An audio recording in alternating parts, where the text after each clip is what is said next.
তো হয়ে গেছে back to my YouTube channel. তো এমও ছাড়ানোর উঠলাম। তো এখন একটা পার্সেল এসে আনবক্সিংয়ের পর ছোট্ট একটা ব্লগ হবে। তো এখন যাও গেটের সামনে পার্সেল আনতে। তো পার্সেল আনবক্সিং সবই করবো। তারপর কি আসছে ঠিক করে দিয়ে আসছে। তো এটাই কাকা চলে এসেছে আমাদের।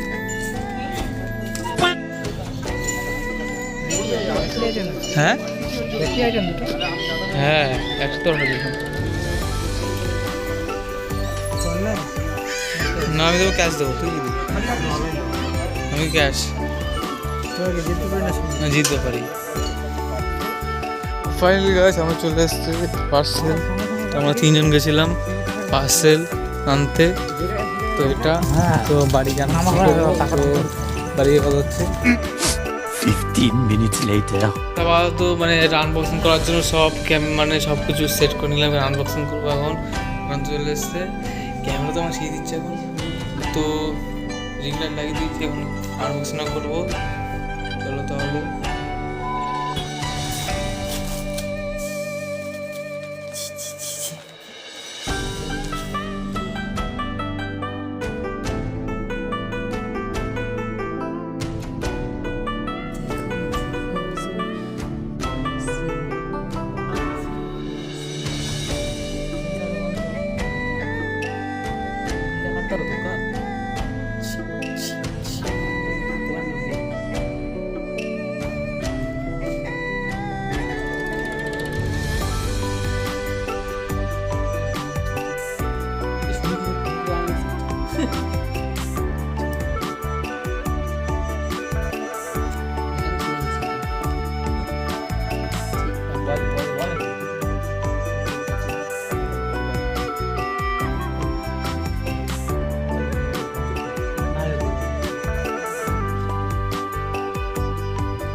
তো পর্যন্ত খুললো 4-5টা দিয়ে দিল।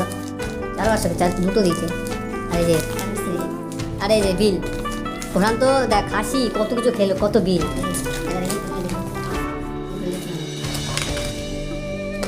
আবার তো ঠাকুর কন্ডিশন আমার সাথে এইবার কত আছে আমার সাথে তাহলে কোনটা আছে না। তো এটা হলো ইউজার ম্যানুয়াল। তো যেটাকে ধরো এটাকে সেই সব পড়ে এটা কী করে ইউজ করা যায় সেটা মানে এটা পড়ে তারপর এটাকে ইউজ করতে বলছে। তো আমি এটা পড়তে গেলে তো প্রথম থেকে বৈজ্ঞানিক হতে হবে। তারপর দেখছি এটা রাখতে দেখি এবার এখানে আসি, এটাতে আসি এবার সাইড করলাম। এটা অনেকদিন ইচ্ছা ছিল একটা এবারটা হেডফোন কেনা।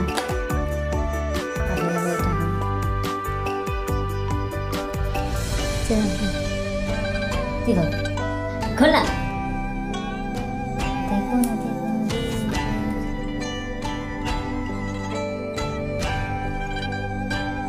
সেই যে আমার হেডফোনটা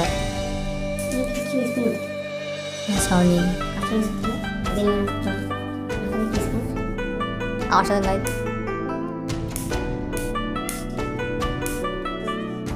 লাইট জ্বলে গেছে, ভক করে লাইট জ্বলেছে। আওয়াজ করো লাইট জ্বলছে। আমার চার্জ দিতে হবে। আর এই যে টাইপ সি পোর্ট, আর এটা সে চার্জে দেয় না। আনবক্সিং হলো ভাবে দেখলাম এটা কি কোম্পানি। 15 minutes later. তো গাইস এই যে রিয়েলমি বাডস টি 310 বাঙালি এটা সব দেখে এলো। হেডফোনটা ভালো শুনলাম। আর এই যে শুনলাম